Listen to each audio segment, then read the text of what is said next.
Hello friends, welcome to लक्ष्य academy Indore. तो आज की इस वीडियो क्लास में हम जिस विषय को आगे बढ़ाएंगे वो है भारत का संविधान, it means constitution of India. और इस वीडियो क्लास में हमने जो टॉपिक लिया है वो है भारतीय संविधान की अनुसूचियां, इट मीन्स शेड्यूल, जो कि अब 12 हो चुके हैं, पहले 8 थे। मगर क्लास शुरू करने से पहले कुछ बताना चाहेंगे, ये जो जीएस की वीडियो क्लास आपको प्रोवाइड कराई जाएगी ये केवल और केवल उन बच्चों के लिए, उन छात्रों के लिए, उन स्टूडेंट्स के लिए हैं जो यूपीएससी की तैयारी या एमपीपीएससी की तैयारी के माध्यम से बड़ा ऑफिसर, एडमिनिस्ट्रेटिव ऑफिसर, प्रशासक बनना चाहते हैं। उनमें क्षमता भी है, उनमें सामर्थ्य है, उनमें जुनून है, उनमें जज्बा है। मगर किस बात की कमी है? कमी इस बात की है कि कई सारे विद्यार्थी कोचिंग इंस्टीट्यूट की मोटी रकम फीस के रूप में लाखों रुपए नहीं दे सकते। ऐसे विद्यार्थी को अपने आप को, लक्ष्य को प्राप्त करने में अपने आप को असक्षम या असामर्थ्य महसूस करते हैं। तो ऐसे छात्र आज के बाद चिंता छोड़ दें, क्योंकि इस चैनल के माध्यम से आपको जीएस में जो भी पढ़ाया जाएगा वो यूपीएससी और एमपीपीएससी, केवल और केवल यूपीएससी और एमपीपीएससी को ध्यान में रखकर पढ़ाया जाएगा। इसका मतलब यह है कि हर चैप्टर का, हर सब्जेक्ट का हर चैप्टर पूरी तह तक जाकर समझेंगे, गहराई से समझेंगे। और ऐसा जरूरी भी है, क्योंकि आपको यूपीएससी और एमपीपीएससी में विद्यार्थी नहीं बनना है, आपको प्रशासक बनना है। और प्रशासक वही व्यक्ति बनता है जिसकी सब्जेक्ट में कमांड हो, उसकी पकड़ हो, गहराई तक उसमें समझ हो। तो आज से हम एक लंबा सफर स्टार्ट करेंगे, जो कि है भारतीय संविधान का। इस वीडियो क्लास में जितने भी वीडियो क्लास इस सब्जेक्ट पर मिलेंगे, सारे वीडियो क्लास को मेंस और प्री को ध्यान में रखकर बताया जाएगा। और आज का जो हमारा टॉपिक है वो है भारतीय संविधान की अनुसूचियां। अनुसूचियां मतलब शेड्यूल। शेड्यूल पहले 8 थे, अभी 12 हो चुके हैं। छोटा सा टॉपिक है, कुछ लोग इसको यूट्यूब या अन्य के माध्यम से ट्रिक के रूप में याद करते हैं, ट्रिक बना लेते हैं, एक एक शब्द याद कर लेते हैं। इससे आप प्री तो निकाल सकते हैं। और पिछली एमपीपीएससी का पेपर देखेंगे 2020 का, तो अब आपको इतना मालूम हो गया होगा कि प्री निकालने के लिए भी आपको गहरी समझ होना चाहिए। हर चीज को गहराई से पढ़ेंगे तो प्री निकलेगा, वरना फैक्चुअल डेटा से अब प्री भी नहीं निकलेगा। एमपीपीएससी और यूपीएससी, अब यहाँ यूपीएससी में तो ऑलरेडी, एमपीपीएससी में अब पहले से यूपीएससी में अब कॉन्सेप्चुअल क्वेश्चन आते हैं, फैक्चुअल क्वेश्चन कम आते हैं। तो स्टार्ट करते हैं एक एक आर्टिकल को, एक एक अनुसूची को समझने का। सबसे पहले आप बात करेंगे अनुसूची नंबर 1 की। अब मैं अनुसूची नंबर 1 में क्या क्या बातें बताऊंगा। सबसे पहले तो याद रखेंगे, अनुसूचियां पहले 8 थी, अभी 12 हो चुकी है वर्तमान में। अभी हम पूरी 12 पे चर्चा करेंगे। तो स्टार्ट करते हैं। सबसे पहले नंबर की अनुसूची क्या है, शेड्यूल नंबर 1 में क्या लिखा है। और ये बात और ध्यान रखेंगे कि दोनों भाषा, लैंग्वेज हिंदी और इंग्लिश, दोनों स्टूडेंट्स इस क्लास में, आपको कोई प्रॉब्लम किसी भी प्रकार की लैंग्वेज को लेकर नहीं आएगी। तो इसमें क्या लिखा है, इसमें लिखा है राज्य के बारे में और संघ राज्य क्षेत्र के बारे में। संघ राज्य क्षेत्र यानी इंग्लिश में बात करें तो यूनियन टेरिटरीज की बात की गई है और स्टेट की बात की गई है। इनके बारे में क्या बोला गया है, इनकी सीमाएं बताई गई हैं, इनका नाम बताया गया है और इनका जुडिशियल क्षेत्र, न्यायिक क्षेत्र बताया गया है। तो एक लाइन में बात करें तो भारत के जो भी राज्य हैं और भारत के जो भी केंद्र शासित प्रदेश भी बोलते हैं इनको, यूनियन टेरिटरी है, इनकी सीमाओं की बात की गई है, कहां तक ये राज्य लगेंगे, एक इनके नाम की बात की गई है और इनके न्यायिक क्षेत्र की, न्यायिक क्षेत्र मतलब जुडिशियल क्षेत्र की बात की गई है। अब इसमें कितने राज्य बताए गए हैं, इसमें बताए गए हैं 28 राज्य जो वर्तमान में है। देखते चलिए क्या क्या इसमें है। इसमें 28 राज्य बताए गए हैं। आज वर्तमान में 28 राज्य हैं भारत में, 28 स्टेट। और भारत में जैसे ही आपने देखा दादर नागर हवेली को दमन दीव से अभी एक किया मोदी जी ने, उसके पहले जम्मू कश्मीर राज्य को तोड़कर 2 यूनियन टेरिटरी बनाए। तो आप बोलेंगे आज की तारीख में 8 यूनियन टेरिटरीज हैं। कितने यूनियन टेरिटरीज हैं? 8। एक बात तो ये हो गई। दूसरी बात, ये जो अनुसूची नंबर 1 है इसका संबंध कहाँ है? देखिए अगली क्लास आपको मिलेगी संविधान में, मैं जाऊंगा भाग 1। भाग 1 साइड में समझ लीजिए, इसमें आता है अनुच्छेद 1 से लेकर 4 तक। कहां से कहां तक आता है? 1 से लेकर 4 तक। जब हम संविधान में अंदर जाएंगे, अभी हम अनुसूची पढ़ रहे हैं, फिर हम संविधान में अंदर जाएंगे। भाग 1, भाग 2 में नागरिकता है, सिटीजनशिप, भाग 3 में फंडामेंटल राइट्स हैं, भाग 4 में डीपीएसपीज हैं। तो ऐसे करके आगे बढ़ेंगे तो जो भाग 4 आएगा उसका संबंध इसी से है, अनुसूची नंबर 1 से। इसमें बोला गया है अनुच्छेद नंबर 1 और अनुच्छेद नंबर जो 4 है, आर्टिकल नंबर 1 और आर्टिकल नंबर 4 का जिक्र यहां किया गया है, यहां किया गया है। आर्टिकल 1 में क्या बोला गया है? आर्टिकल 1 जो है हमारा संविधान में 395 अनुच्छेद हैं। इनमें सबसे पहला अनुच्छेद क्या बोलता है, जरा उसको समझ भी लीजिए और सुन भी लीजिए। क्या बोलता है देखिए, भारत अर्थात इंडिया, भारत अर्थात इंडिया क्या होगा? भारत राज्यों का संघ है, राज्यों का संघ। इंग्लिश में बात करें तो India that is Bharat, India that is Bharat union of state है। क्या है? Union of state.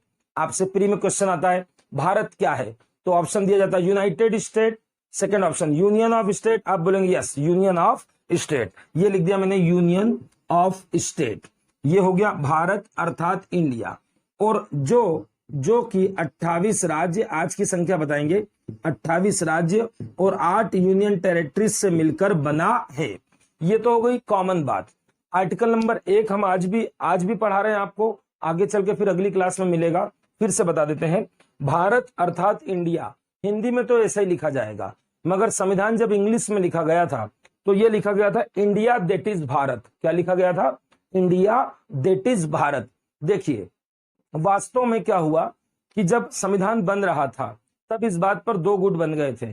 आधे लोग बोल रहे थे राजा भरत के नाम पर हमारे देश का नाम भारत पड़ा है, और हमारे देश का नाम इंडिया जो है वो यूनानियों ने हमको दिया है रिवर सिंधु की वजह से, सिंधु को इंडस कहा है। तो आधे लोग कहने लगे कि इंडिया नाम रखा जाए संविधान में भारत का, और आधे लोग कहने लगे कि भारत रखा जाए। इस पर काफी विचार विमर्श हुआ और फाइनल डिसीजन ये निकला कि भाई इंडिया भी रख लिया जाए और भारत भी रख लिया जाए। ये बात तो सॉल्व हुई।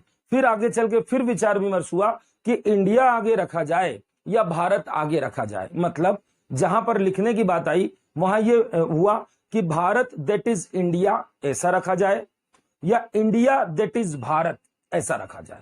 इस पर भी काफी चर्चा हुई, वाद विवाद हुआ और फाइनल डिसीजन पे पहुंचे कि हम इंडिया नाम पहले रखेंगे, इंडिया दैट इज भारत, यही लिखा गया ओरिजिनल लैंग्वेज में। भारत दैट इज इंडिया नहीं बोलेंगे आप, ये हिंदी में लिखा जाता है भारत अर्थात इंडिया। इंग्लिश में जब संविधान लिखा गया मूल लैंग्वेज में तो बोला गया इंडिया दैट इज भारत। तो इसका क्या कारण है? भारत नाम पीछे रखा गया, इंडिया नाम आगे रखा गया। इसके पीछे छोटा सा एक तार्किक कारण दिया गया कि आपका जो इंडिया नाम है, इंडिया के नाम से आपको दुनिया में ज्यादा लोग जानते हैं। दुनिया में भारत कोई एग्रीमेंट करता है, कोई ट्रीटी होती है तो हमारा नाम इंडिया लिखाता है। मतलब अंतरराष्ट्रीय संबंधों की बात करें, इंटरनेशनल रिलेशंस की बात करें तो हमारा जो फेमस नाम है वो क्या है? इंडिया। तो इसीलिए ये बोला गया कि इंडिया आगे रखा जाए। तो इंग्लिश में ये बनता है India that is Bharat, India that is Bharat. ये याद रखेंगे। अब ये तो हो गया अनुच्छेद नंबर 1, आर्टिकल नंबर 1। अब ये 28 राज्य है हमारे पास और 8 केंद्र शासित प्रदेश है। अब ये राज्य कैसे बनते हैं, क्यों बनते हैं, कौन बनाता है, कैसी प्रोसेस है, नाम चेंज करना, एरिया बदलना, बॉर्डर चेंज करना, ये सारे काम इधर आर्टिकल 2 और 3 में लिखे गए हैं। आर्टिकल 2 और आर्टिकल 3 में इंडियन पार्लियामेंट को शक्ति दी गई है, भारत की संसद को। अभी मैं इसको नहीं ओपन करूंगा, नहीं तो फिर उसमें हम चले जाएंगे भाग 1 में। ठीक है, अभी इतना कि 2 और 3 के तहत ये सारे काम संसद करती है। और सामान्य जानकारी के लिए बता दें कि संसद ये सारे काम केवल और केवल सिंपल मेजोरिटी से करती है, सामान्य बहुमत से करती है। और इसके बाद आर्टिकल नंबर 4 में क्या लिखा है? आर्टिकल नंबर 4 में लिखा गया है कि जो अनुच्छेद 2 और अनुच्छेद 3 से संसद द्वारा कोई भी काम किया जाएगा, किसी राज्य का गठन करना, किसी राज्य का निर्माण करना, किसी राज्य को तोड़कर, जैसे एमपी को तोड़कर छत्तीसगढ़ बनाना, उत्तराखंड बनाना, झारखंड बनाना बिहार से, किसी की स्थापना, गठन या किसी का नाम बदलना, उड़ीसा का नाम ओडिया कर देना, ठीक है ना, ओडिशा कर देना, या किसी की क्षेत्र या सीमा, एरिया या बाउंड्रीज में चेंजेस करना, ये सारे काम पार्लियामेंट करेगी। कौन करेगा? इंडियन पार्लियामेंट यानी भारत की संसद करेगी। तो ये सारे काम करेगी। तो आर्टिकल 4 में क्या लिखा है? आर्टिकल 4 में लिखा है 2 और 3 के में जो भी काम होगा वो अमेंडमेंट का आर्टिकल कौन सा? 368। भारतीय संविधान में यदि अमेंडमेंट करना है, संशोधन करना है, तो उसका एक अनुच्छेद आपको याद रखना पड़ेगा, 368। तो बोला गया है कि 2 और 3 से जो भी काम किए जाएंगे वो ये नहीं समझा जाएगा कि 368 से अमेंडमेंट के माध्यम से किए गए हैं। ऐसी बात लिखी है अनुच्छेद नंबर 4 में। फिर से बात करेंगे। अनुच्छेद 1 में तो ऐसा लिखा है भारत अर्थात इंडिया यूनियन ऑफ स्टेट है, राज्यों का संघ है। इस पर भी एक गहरी समझ होना चाहिए, ये होता क्या है, राज्यों का संघ क्या होता है। इसको बोलते हैं यूनियन ऑफ स्टेट। और एक अमेरिका है, अमेरिका का नाम आप क्या लेते हैं, यूएसए। यूएसए का फुल फॉर्म करिए आप क्या बोलते हैं, यूनाइटेड स्टेट ऑफ अमेरिका। मतलब वो यूनाइटेड स्टेट है और आप क्या हो, आप तो यूनियन ऑफ स्टेट हो। चलो इसको भी समझ लेते हैं, 2 मिनट लगेगा। देखिए अमेरिका बोलता है मैं यूनाइटेड स्टेट हूं, हम बोलते हैं हम यूनियन ऑफ स्टेट है। इन दोनों में क्या अंतर है, भीमराव अंबेडकर जी ने इन दोनों में अंतर बहुत अच्छे से प्रेजेंट किया है। देखिए जब अमेरिका में कितने राज्य होते हैं, 50 राज्य, ये बात याद होना चाहिए आपको। अमेरिका में कितने स्टेट है, 50। आपके यहाँ कितने, 28। ठीक है, अमेरिका के 50 राज्य जो हैं वो अमेरिका में शामिल होने के लिए क्या कर रहे हैं, एक समझौता कर रहे हैं। समझौता मतलब एग्रीमेंट, और वो एग्रीमेंट कैसा, लिखित है, लिखित। तो ये पहली बात निकल के आई कि अमेरिका के 50 राज्य मिलकर एक एग्रीमेंट कर रहे हैं, एक लिखित समझौता कर रहे हैं और एक ग्रुप बना रहे हैं, मतलब एक यूनियन बना रहे हैं। ठीक है, मगर भारत की बात देखें तो भारत में जब भारत आजाद हुआ तो सारी रियासतों को मिलाया, सारे राज्य भारत में रहे। तो भारत के जो राज्य हैं वो लिखित समझौते से नहीं आए हैं, वो तो स्वेच्छा से आए हैं। वे भारत में कैसे प्रस्तुत हुए हैं, स्वेच्छा से। मतलब भारतीय राज्य का भारत में शामिल होना, गुजरात का, पंजाब का, मध्य प्रदेश का, इसके लिए कोई रिटर्न एग्रीमेंट नहीं हुआ। वहां रिटर्न एग्रीमेंट हुआ है, यहाँ रिटर्न एग्रीमेंट नहीं। पहला अंतर हमारे और अमेरिका में। दूसरा अंतर क्या बोला गया था, दूसरा बोला गया था कि अमेरिका जब शुरुआत में बना था तो वो कॉन्फेडरल था, फेडरल नहीं था। अभी फेडरल है, संघीय। पहले वो परिसंघीय था। इसका मतलब ये है कि शुरू में जब 50 राज्य बने थे, जैसे ही 50 राज्य बने और 50 में से कोई एक राज्य जिसको ग्रुप नहीं से अच्छा लग रहा, वो उस ग्रुप को छोड़कर जा सकता है। मतलब क्या हुआ कि रिटर्न एग्रीमेंट से अंदर भी आ सकता है और इस रिटर्न एग्रीमेंट को तोड़कर अमेरिका से बाहर जा सकता है। ये उस समय ऐसा था। तो लिख देते हैं इस समझौते को तोड़कर, समझौता तोड़कर ग्रुप से, संघ से बाहर यूनियन से बाहर एग्जिट हो सकता है। मगर क्या भारत में ऐसा हो सकता है, नहीं।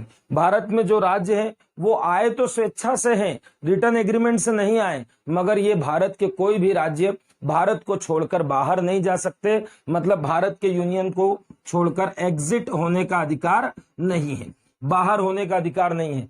अब वास्तव में बात करें तो ये जो मैं बता रहा हूं अंतर, 2 ही अंतर है अमेरिका में और आप में। यदि 3 नंबर का लिखा हुआ आ जाएगा कि आप यूनियन ऑफ स्टेट हो और वो यूनाइटेड स्टेट है, क्या अंतर होता है, तो आप लिख देंगे वहां पर सारे राज्य लिखित समझौते के आधार पर यूनियन बनाते हैं, जबकि भारत के सारे राज्य स्वेच्छा से यूनियन बनाते हैं। दूसरा, वहां कोई भी रिटर्न एग्रीमेंट तोड़कर यूनियन को छोड़कर एग्जिट हो सकता है, मगर भारत का कोई राज्य भारत को छोड़कर अलग नहीं हो सकता। और ये बात जरूर है कि अब अमेरिका में भी ऐसा नहीं हो सकता, अब अमेरिका में भी ऐसा नहीं हो सकता कि कोई राज्य उसे छोड़कर जाए, क्योंकि अमेरिका की जो सुप्रीम कोर्ट है उसको फेडरल कोर्ट बोलते हैं। फेडरल कोर्ट ने कई सारे अपने डिसीजन में बता दिया कि अब हमारे यहाँ अमेरिका में भी कोई राज्य लिखित समझौते को तोड़कर बाहर नहीं जा सकता, मगर शुरुआत में जा सकते थे। जब अमेरिका आजाद हुआ था, अमेरिका बना था, वहां का संविधान, तो याद रखेंगे अमेरिका शुरू में परिसंघ था, परिसंघ मतलब छोड़कर जाना, और बाद में बन गया वो संघीय।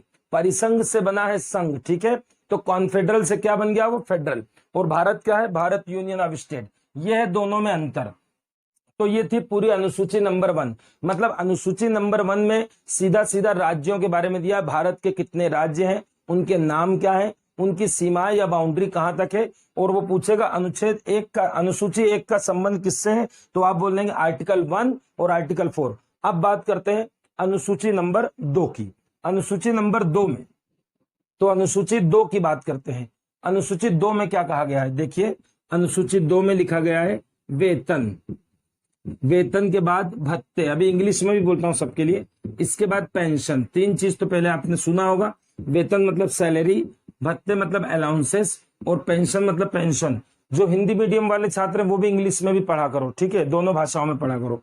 और चौथा एक शब्द लिखा है परिलब्धियों, परिलब्धियों, इसके बारे में अभी बताते हैं। इसके लिए इंग्लिश में शब्द बोलता है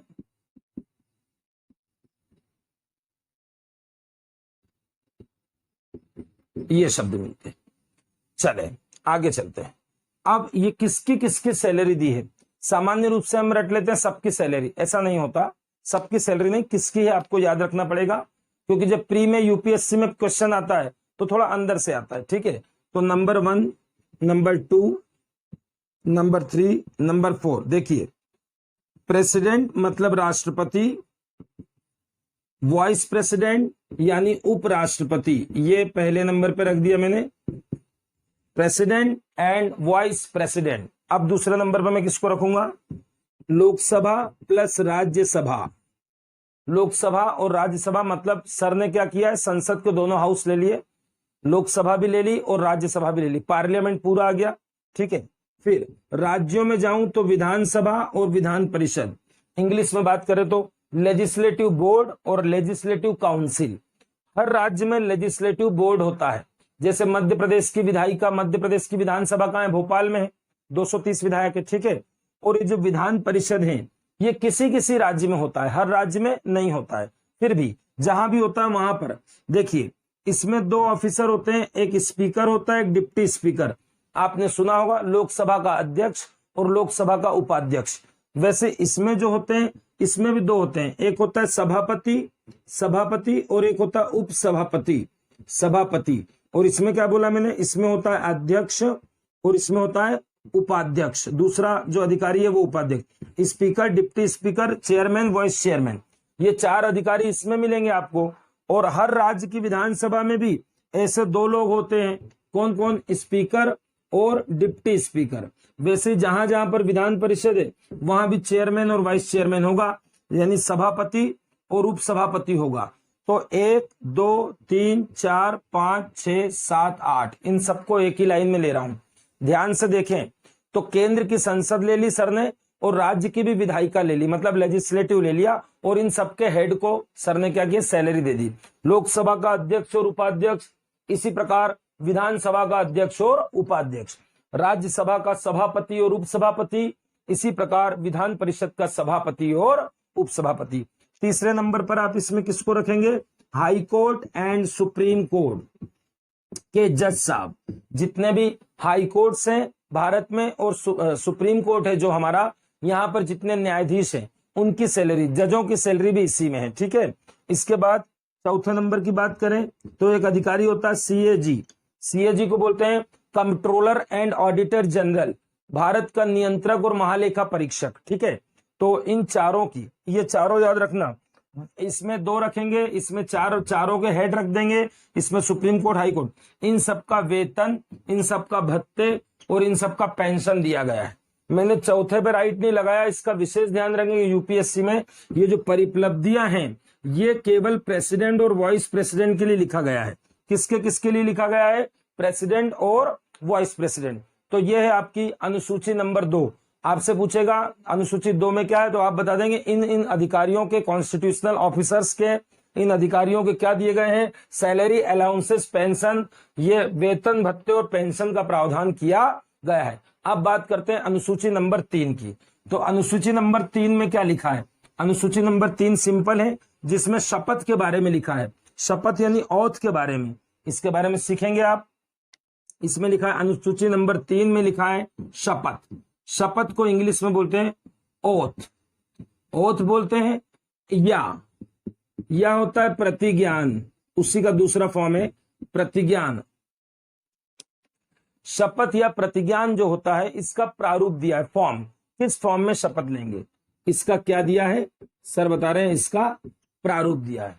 अब इसमें भी वही पिछली बार वाली बात आएगी कि क्या क्या दिया गया है, क्या क्या दिया गया है, मतलब किस किस अधिकारी का दिया गया, नंबर 1, नंबर 2, नंबर 3, नंबर 4, देखते जाइए। लोकसभा प्लस राज्यसभा, ये पिछली बार भी रखा था अनुसूची 2 में मैंने, ठीक है। तो उसमें मैंने हेड रखे थे, अध्यक्ष और उपाध्यक्ष की वेतन भत्ते। यहां पर मैं क्या रख रहा हूं, मेंबर्स यानी सदस्य रख रहा हूं। जितने भी सांसद लोकसभा में हैं, जैसे एट प्रेजेंट 545 है, वैसे जितने राज्यसभा में हैं ये इनकी बात कर रहे हैं, सारे सांसदों की बात कर रहे हैं। फिर राज्यों में आ जाइए, विधानसभा प्लस विधान परिषद, ये स्टेट में आ गए, ठीक है। स्टेट में जितने भी एमएलएज हैं, जितने भी विधायक हैं, चाहे वो किधर से हो, विधानसभा से हो या फिर किधर से हो, विधान परिषद से हो, इनको आपने क्या कर दिया, इनकी शपथ भी दी है इसमें। तीसरा इसमें सारे मंत्री दोनों तरफ से ला रहा हूं, या तो केंद्र के हों या फिर वो राज्य के हैं। इधर से देख लीजिए, यदि लोकसभा राज्यसभा की बात करूं तो सारे मंत्री प्रधानमंत्री सब आ गए हैं, और इसमें बात करूं तो सारे मंत्री स्टेट के भी सारे मंत्री सीएम आ गए हैं। ठीक है, तो हम बात कर रहे हैं, हम यदि एक लाइन में बोलना चाहें तो क्या बोलेंगे, सारे सांसद। यहां पर आ गए सांसद, यहां कौन आ गए, अपनी सामान्य भाषा में विधायक, और यहां कौन आ गए, सारे मंत्री, सभी प्रकार के मंत्री। ये सब आ गया नंबर 1। नंबर 2 में देखिए, नंबर 2 की बात करें तो नंबर 2 में फिर से आएगा high court and supreme court. High court and supreme court, ध्यान रखेंगे इन दोनों की भी बात की गई है। ये लोग कैसे शपथ लेंगे वो भी इसमें बोला गया है। फिर नंबर 3 पे फिर वही आ गया आपका भारत का सीएजी। कौन आ गया, भारत का सीएजी। सीएजी का मतलब बता दिए, कंट्रोलर एंड ऑडिटर जनरल। आगे चल के आपको सब पढ़ना ही है। अब हम बात करते हैं कि इसमें आपको क्या गायब दिख रहा है। आप ध्यान से देखिए, इसमें प्रेसिडेंट नहीं है बेटा, ध्यान रखना। इसमें गवर्नर्स भी नहीं है, देख लो आप ध्यान से। इसमें राज्यपाल नहीं है, इसमें राष्ट्रपति भी नहीं है, और इसमें उपराष्ट्रपति भी नहीं है। तो तीनों को आप अलग ही रखना, नहीं तो इसमें आप मिला देंगे। यूपीएससी में जब पूछेगा ऑथ, एमपीपीएससी तो सामान्य पूछता है कि शपथ किसमें, अनुसूची नंबर 3 में। यूपीएससी पूछता है अनुसूची 3 में कौन कौन शपथ लेता है, किसका किसका फॉर्मेट रखा हुआ है उसमें। तो उसमें इन लोगों का फॉर्मेट रखा है। यदि कोई बोलता है फिर राष्ट्रपति की शपथ के बारे में सर कुछ बता ही नहीं रहे हो, ये कैसे शपथ लेगा, तो बोल देंगे अनुच्छेद नंबर 60। आगे चल के राष्ट्रपति पढ़ाऊंगा, उसमें आएगा आर्टिकल 60, वहां पर राष्ट्रपति शपथ लेगा, ध्यान रखेंगे। ठीक है, दूसरी बात करते हैं गवर्नर्स की। राज्यपाल, जैसे केंद्र में राष्ट्रपति होता है वैसे राज्य में कौन होता है, राज्यपाल। जैसे केंद्र में प्रेसिडेंट वैसे स्टेट में कौन है, गवर्नर। तो ये भी शपथ लेता है, ये लेता है 159 से। ये आर्टिकल याद रखेंगे, आगे चल के याद कराऊंगा, अभी नॉर्मल भाषा में याद रखें कि राष्ट्रपति अनुसूचित 3 के अनुसार शपथ नहीं लेता है, राष्ट्रपति 60 से और राज्यपाल 159 से ये लोग शपथ लेते हैं। अब एक बात और ध्यान रखें, हर व्यक्ति शपथ में अलग अलग बातें बोलता है। जैसे मैं शपथ ले रहा हूं राष्ट्रपति की तो मुझे कुछ और बोलना है ना। उपराष्ट्रपति शपथ ले रहे हैं तो उन्हें कुछ और, जज साहब ले रहे हैं सुप्रीम कोर्ट के तो वो कुछ और बोलते हैं। जैसे फॉर एग्जाम्पल इसको भी देख ही लीजिए लगे हाथ, तो बाद में प्रॉब्लम नहीं आएगी। ये लोग जो शपथ लेते हैं ये लेते हैं भारतीय संविधान के परिरक्षण की। भारतीय संविधान का क्या बोला मैंने, परिरक्षण। परिरक्षण के बाद भारतीय संविधान का संरक्षण, भारतीय संविधान का संरक्षण, और तीसरा शब्द आएगा भारतीय संविधान का अनुरक्षण, सॉरी प्रतिरक्षण। भारतीय संविधान का प्रतिरक्षण, थोड़ा कठिन शब्द है, यूपीएससी की तैयारी कर रहे हैं, ध्यान से देखिए क्या क्या लिखा है। भारतीय संविधान के ये लोग, मतलब कौन, प्रेसिडेंट और गवर्नर की बात कर रहा हूं, राष्ट्रपति और जो राज्यपाल होते हैं, जब ये शपथ लेते हैं तो इनको क्या बोलना पड़ता है, हम भारतीय संविधान का परिरक्षण करेंगे, हम भारतीय संविधान का संरक्षण करेंगे, और हम भारतीय संविधान का क्या करेंगे, प्रतिरक्षण करेंगे। इसके लिए इंग्लिश में शब्द मिलता है, यहां पर लिख देते हैं, ये इंग्लिश में याद रखेंगे, डिफेंड, इसको आप जानते ही हैं, प्रोटेक्ट, इसको क्या बोलेंगे, प्रोटेक्ट, और इसे बोलेंगे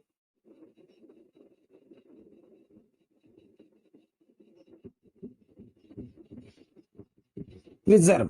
3 चीज हो गई, प्रतिरक्षण, संरक्षण, परिरक्षण, संरक्षण और प्रतिरक्षण।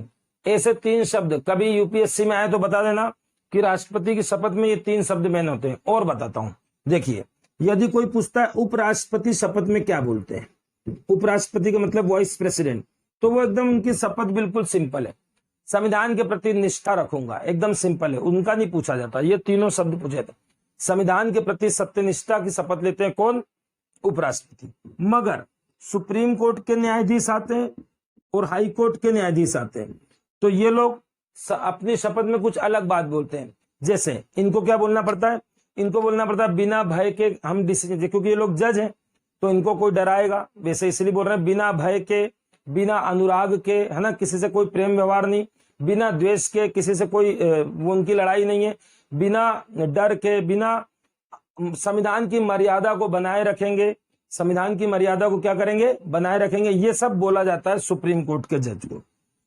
तो सुप्रीम कोर्ट के जज का, आगे चलकर हम सुप्रीम कोर्ट के जज के बारे में पढ़ेंगे तो उस समय पूरी शपथ लिखकर आपको बोर्ड पर समझाएंगे। ठीक है, अभी इतना कि ये लोग अलग शपथ लेते हैं, ये लोग अलग शपथ लेते हैं और ये लोग भी अलग शपथ लेते हैं। 124 के 6 से तो यही शपथ लेते हैं, ये सुप्रीम कोर्ट के न्यायाधीश और हाई कोर्ट के न्यायाधीश 219 से शपथ लेते हैं, 219 से ये लेते हैं, 124(6) से ये लेते हैं। वाइस प्रेसिडेंट अलग बोलते हैं, सत्यनिष्ठा की बात करते हैं, ये परिरक्षण संरक्षण प्रतिरक्षण की बात करते हैं।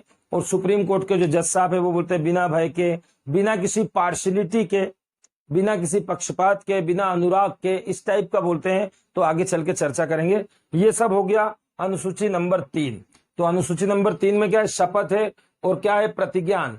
अब याद रखेंगे आप एक बात, वो ये कि इन सब में प्रेसिडेंट नहीं है, वाइस प्रेसिडेंट, गवर्नर भी नहीं है, वाइस प्रेसिडेंट नहीं, इन तीनों का ध्यान रखेंगे, नहीं तो प्री में आप फंस जाएंगे। इनको आप यस कर देंगे क्योंकि आप सामान्य रूप से एमपीपीएससी में पढ़ लेते हैं। मैंने देखा बच्चे सिर्फ इतना याद करते हैं, अनुसूची नंबर 3 में शपथ है, भाड़ में जाए किसी की भी हो, वहां परीक्षा में पूछेगा तो सब पे हाँ बोल देंगे, हाँ सबकी शपथ है। तो याद रखेंगे इनकी, इनकी और इनकी नहीं है। अब बात करते हैं अनुसूची नंबर 4 की। अनुसूची नंबर 4 में क्या दिया गया है, तो अनुसूची नंबर 4 में दिया गया है राज्यसभा की सीटों का आवंटन। लिख देते हैं अनुसूची नंबर 4, राज्यसभा की सीटों का आवंटन, राज्यसभा की सीटों का आवंटन क्या होता है ये देखिए। राज्यसभा ये रही, इसमें 245 मेंबर होते हैं। आगे चल के सीखना है पूरी राज्यसभा, अभी इतना सीख लीजिए 245 होते हैं। हर राज्य से अलग अलग कोटा होता है, किस राज्य से कितने मेंबर आएंगे। फॉर एग्जाम्पल आपके मध्य प्रदेश से कितने जाते हैं, 11 मेंबर जाते हैं। ठीक है, उत्तर प्रदेश से 31, यूपी से सबसे ज्यादा यहीं से आते हैं। उसके बाद महाराष्ट्र से आते हैं 19, उसके बाद तमिलनाडु से आते हैं 18, उसके बाद बिहार से आते हैं प्लस पश्चिम बंगाल से आते हैं 16। तो ये हर राज्य का अलग अलग कोटा है, हर राज्य को राज्यसभा में अलग अलग रिप्रेजेंटेशन मिला है अकॉर्डिंग टू पॉपुलेशन, जिसकी जैसी जनसंख्या है।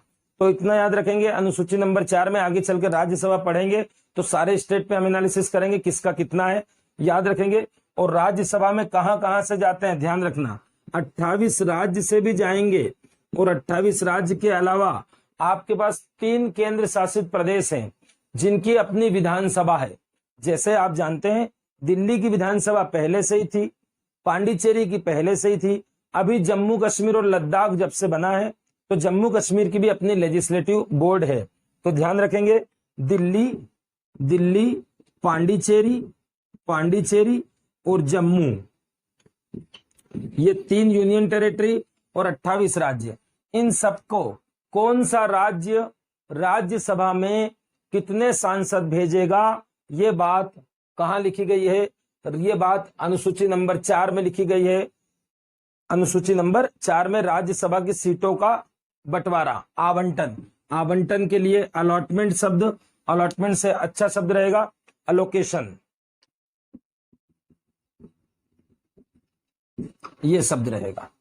तो राज्यसभा की सीटों का बंटवारा मतलब कौन सा राज्य कितने मेंबर्स राज्यसभा में भेजता है। ठीक है, ध्यान रखेंगे यहां पर लोकसभा की बात नहीं की गई है, केवल किसकी बात की गई है, राज्यसभा की। अब बात करते हैं अनुसूची नंबर 5 की। तो अनुसूची नंबर 5 की बात करें, अनुसूची नंबर 5 में मैक्सिमम बच्चों को कंफ्यूजन होता है कि 5 और 6 में अंतर क्या है। अनुसूची नंबर 5 में क्या बोला, देखो कुछ अनुसूचित क्षेत्र का मतलब हो रहा है शेड्यूल एरियाज, ये राष्ट्रपति डिसाइड करते हैं। ठीक है, और प्लस एसटी का मतलब होता है अनुसूचित जनजाति, क्या क्या बोल रहे हैं, शेड्यूल एरियाज मतलब क्षेत्र, और अनुसूचित जनजाति इनके बारे में प्रशासन एंड नियंत्रण की बात की गई है। ऐसे एरिया में और ऐसे लोगों के अलग से प्रशासन मतलब एडमिनिस्ट्रेशन और नियंत्रण मतलब कंट्रोल की बात की गई है। क्यों की गई है, क्योंकि भारत में शुरू से ही जाति प्रथा, वर्ण व्यवस्था से जाति प्रथा रही है, छुआछूत की वजह से कुछ जातियां पिछड़ गई हैं, ठीक है। तो ऐसे अनुसूचित जनजाति को क्या करना है, विकास की मुख्य धारा में लाना है, वरना वो पिछड़े ही रह जाएंगे, ठीक है। चाहे वो संरक्षण देकर लाए या आरक्षण देकर लाए रिजर्वेशन के माध्यम से, या उनके लिए कोई स्पेशल आयोग बनाए, उनके लिए कोई कानून बनाए, उनके एरिया में कुछ अलग से विशेष प्रोविजन किए जाएं, तो बस वही बात बोलता है, वही बात बोलता है। क्यों? क्योंकि सामान्य कानून से एक सामान्य व्यक्ति चल रहा है, और यदि पिछड़े व्यक्ति को आगे करना है, उसको बढ़ाना है, तो उसके लिए स्पेशल कानून तो बनाने ही पड़ेंगे। नॉर्मल कानून से बन जाता तो वो पिछड़ते ही क्यों, ठीक है ना। तो पिछड़े व्यक्तियों को विकास की मुख्य धारा में लाने के लिए, समाज के साथ जोड़ने के लिए कुछ अलग से प्रशासन किया जा सकता है, कुछ स्पेशल एडमिनिस्ट्रेशन प्रोविजन किए जा सकते हैं। एडमिनिस्ट्रेटिव प्रोविजन मतलब कुछ विशेष प्रकार के प्रशासनिक प्रावधान किए जा सकते हैं। ऐसा किसमें बोला है? ऐसा बोला है अनुसूची नंबर 5 में। अब इसका संबंध किससे है? इसका संबंध है आर्टिकल नंबर 244 से। आगे चल के मैं पढ़ाऊंगा ऐसे क्षेत्रों के बारे में। आर्टिकल 244 का 1 जो है वो इसी से रिलेटेड है। उसी में बताया गया है कि ऐसे क्षेत्र का अलग से प्रशासन किया जा सकता है, और उसमें स्पष्ट बोला गया है कि पूरे भारत की बात कर रहे हैं हम यहाँ पर किसकी बात कर रहे हैं? भारत के अनुसूचित क्षेत्र की बात कर रहे हैं, और भारत की अनुसूचित जनजाति की बात कर रहे हैं, मगर AMTM को छोड़कर। इसको आप फॉर्मूला में याद रखेंगे, AMTM को छोड़कर। AM घड़ी में होता है AM और PM, P की जगह T लगाइए तो आपको आदत पड़ेगा। AMTM फुल फॉर्म करने की कोशिश करिए जैसे मैं कर रहा हूं। असम, मेघालय, त्रिपुरा, मिजोरम। कंटिन्यूअस बोलिए, फिर से बोलिए। असम, मेघालय, त्रिपुरा, मिजोरम। फिर से बोलिए। असम, मेघालय, त्रिपुरा, मिजोरम। ये 4 राज्य हैं।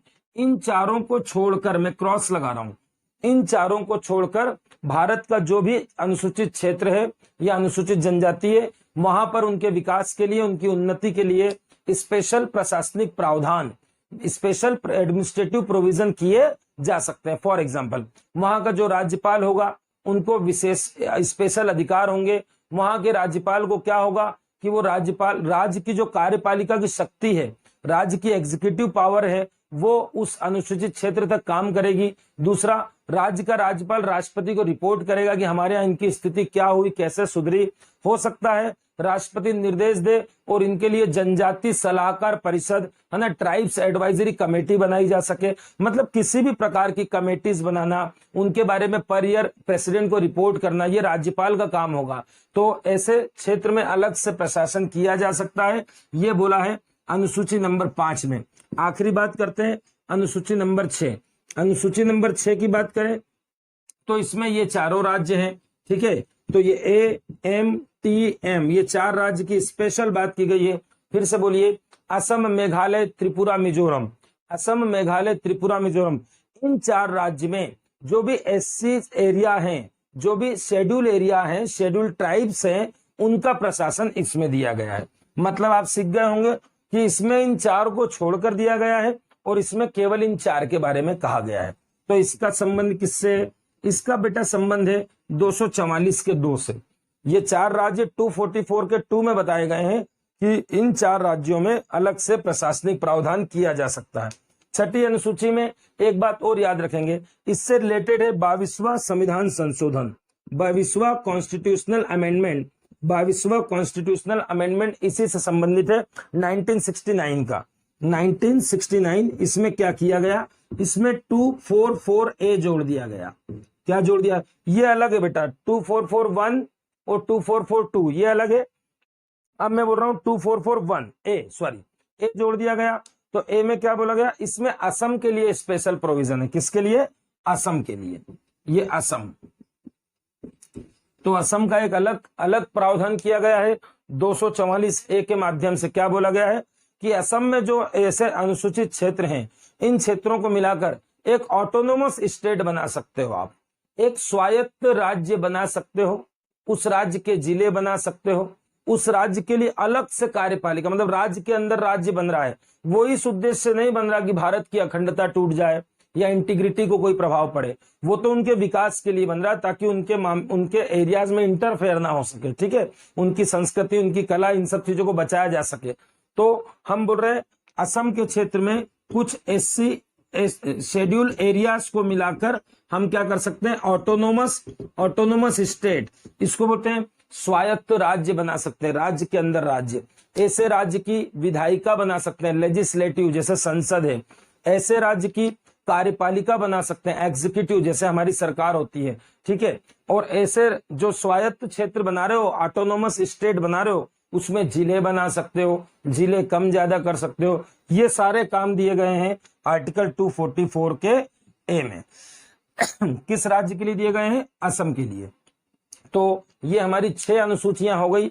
इसका एक छोटा सा क्लास और करेंगे तो 12 तक पहुंचेंगे, मगर क्लास खत्म होने के पहले रिवाइज करेंगे।